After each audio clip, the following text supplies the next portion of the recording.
అస్సలాము అలైకుం వరహమతుల్లాహి వరకాతుహు. అనంత కరుణామయుడు అపార కృపాశీలుడు అయిన అల్లా పేరుతో ప్రారంభిస్తున్నాను. ఈరోజు మనం హజరత్ అబూబకర్ సిద్దిక్ రజలనా గారి గురించి ఇన్షాల్లా తెలుసుకోవడానికి ప్రయత్నిద్దాం. ఇంకా ఆయన కుటుంబ వివరాలను గురించి ఇన్షాల్లా తెలుసుకుందాం. ఖుల్ఫాయే రాషిదీన్. అరబీ భాషలో ఖలీఫా అంటే ప్రతినిధి, వారసుడు అని. ఖలీఫా బహువచనం ఖుల్ఫా. రషీద్ అంటే సన్మార్గంలో నడిచేవాడు అని అర్థం. రషీద్ బహువచనం రాషిదూన్. ఖుల్ఫాయే రాషిదీన్ అంటే సన్మార్గగాములైన ప్రతినిధులు అని. దైవప్రవక్త సల్లల్లాహు అలైహి వసల్లం గారు ఇహలోకంలో వీడిన తరువాత ఆయన వారసులుగా నలుగురు అనుచరులని ఖలీఫాలుగా అయ్యారు. ఆ నలుగురు ఎవరంటే, ఒకరు వచ్చేసి హజరత్ అబూబకర్ సిద్దిక్ రజిల్లా అన్హు గారు, రెండోవారు హజరత్ ఉమర్ ఫారూక్ రజిల్లా అన్హు వారు, మూడోవారు హజరత్ ఉస్మాన్ గనీ రజిల్లా అన్హువారు, ఇక నాలుగోవారు హజరత్ అలీ రజిల్లా అన్హువారు. ఈ నలుగురే ఖుల్ఫాయే రాషిదీన్ అంటే సన్మార్గగాములైన ఖలీఫాలు అన్నమాట. నలుగురు మిత్రులు అని కూడా అంటారు. మన ప్రియ ప్రవక్త సల్లల్లాహు అలైహి వసల్లం గారు దైవాభీష్టం ప్రకారం ఇస్లామీయ సామ్రాజ్యాన్ని ఏ విధంగా పరిపాలించాలో ఈ నలుగురు ఖలీఫాలు కూడా అదే విధంగా పరిపాలన చేశారు. వారు తమ తరపున ఎలాంటి మార్పులు చేర్పులు చేయలేదు. ఈరోజు నేను మీకు గారే హీరా అంటే గుహమిత్రుడుగా ప్రసిద్ధి చెందిన మొదటి ఖలీఫా హజరత్ అబూబకర్ రజిల్లా గారి జీవిత విశేషాలను గురించి తెలియజేస్తున్నాను. అయితే గతంలో కూడా మనం ఆయన గురించి అనేక వీడియోస్ కూడా చేసుకోవడం జరిగింది. అయితే ఎప్పుడు కూడా ఆయన కుటుంబం యొక్క ప్రస్తావన మన వరకు రాలేదు. అయితే ఇన్షాల్లా ఈరోజు కుటుంబం గురించి కూడా తెలుసుకుందాం. ఆయన పేరు, వంశం.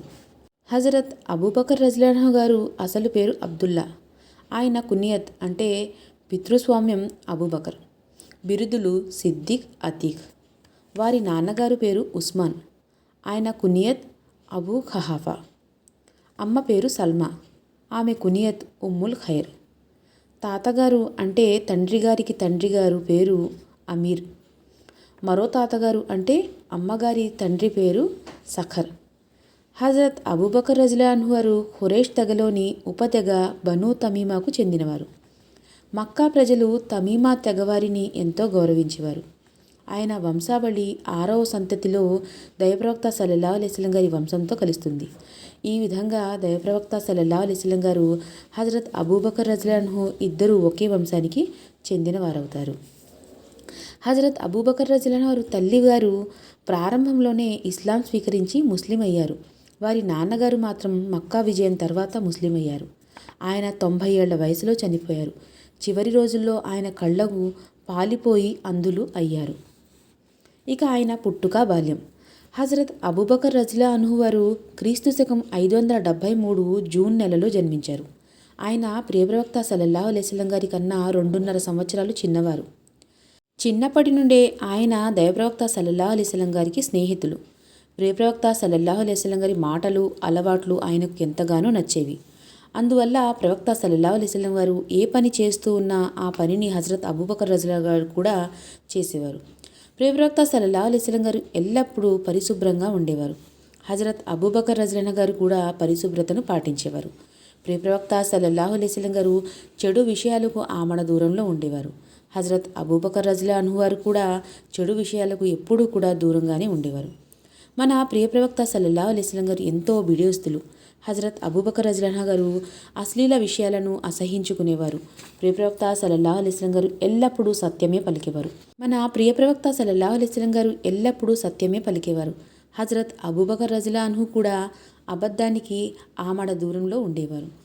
దైవప్రవక్త సల్లల్లాహు అలైహి వసల్లం గారు ఇతరులకు సహాయం చేస్తూ ఉండేవారు. ఎవరి మనసును నొప్పించేవారు కాదు.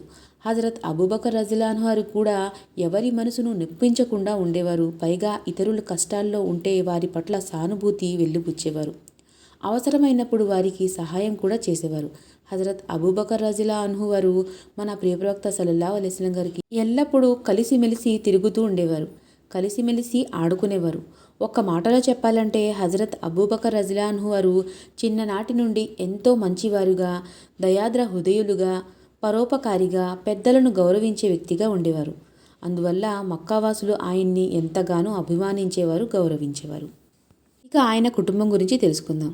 ఆయన భార్య పిల్లలు. హజరత్ అబూబకర్ రజియల్లాహు వారు 4 స్త్రీలను వివాహమాడారు.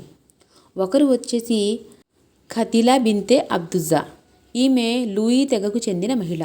ఇస్లాం స్వీకరణకు పూర్వమే ఈమెను వివాహమాడారు. రెండో వ్యక్తి వచ్చేసి ఉమ్మే రూమాన్ బిన్తే అమీర్. ఈమె బనీ కనానా వంశానికి చెందిన స్త్రీ.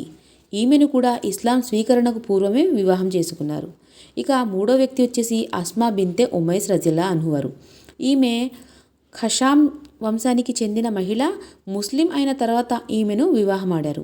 ఈమె మొదటి వివాహం హజరత్ జాఫర్ బిన్ అబూ తాలిబ్తో అయ్యింది. హజరత్ జాఫర్ రజియల్లాహు అమరాగతులైన తర్వాత ఈమెను హజరత్ అబూబకర్ రజియల్లాహు గారు వివాహం చేసుకున్నారు. ఇక నాలుగో వ్యక్తి వచ్చేసి హబీబా బిన్తే ఖారిజా రజియల్లాహు అన్హా. ఈమె ఖజ్రాజ్ తెగకు చెందిన మహిళ. ఈమెను కూడా ముస్లిం అయిన తర్వాతే వివాహం చేసుకున్నారు. ఇక సంతానం వచ్చేసి మొదటి భార్య ద్వారా హజరత్ అబ్దుల్లా రజియల్లాహు వారు, హజరత్ అస్మా రజియల్లాహు వారు పుట్టారు.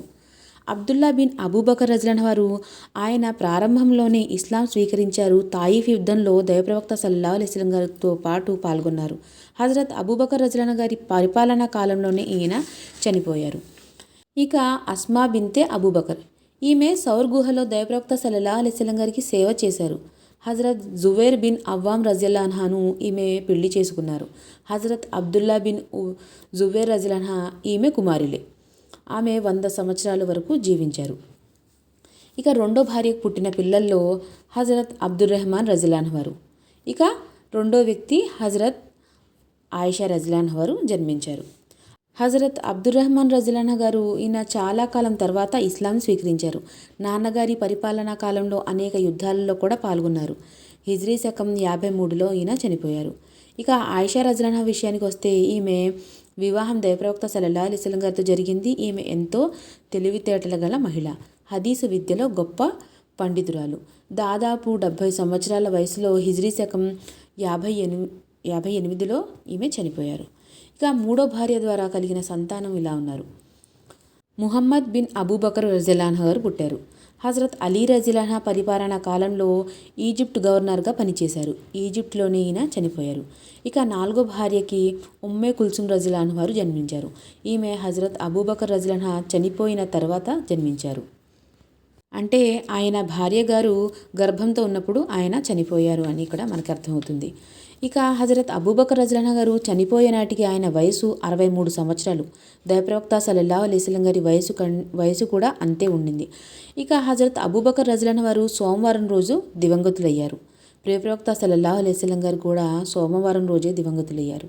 హజరత్ అబూబకర్ రజియల్లాహు అన్హు వారు 2 ఏళ్ల 3 నెలలు మాత్రమే ఖలీఫాగా పరిపాలన చేశారు. ఇక చివరిగా చిన్న విన్నపం. ఎవరైతే మన వీడియోస్ని చూస్తున్నారో తప్పకుండా ఒక లైక్ అనేది చేయండి. మనలాగా ఎవరైతే ఇస్లాం గురించిన విషయాలు తెలుసుకోవాలి, ఇంకా అర్థం చేసుకుని ఆచరించాలని ఆశిస్తారో వాళ్ళ వరకు మన వీడియో అనేది చేరుతుంది.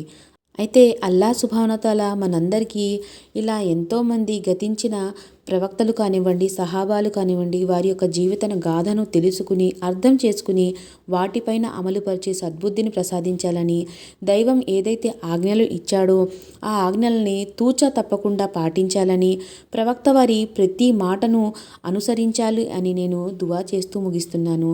అస్సలాము అలైకుం వరహ్మతుల్లాహి వబరకాతుహు.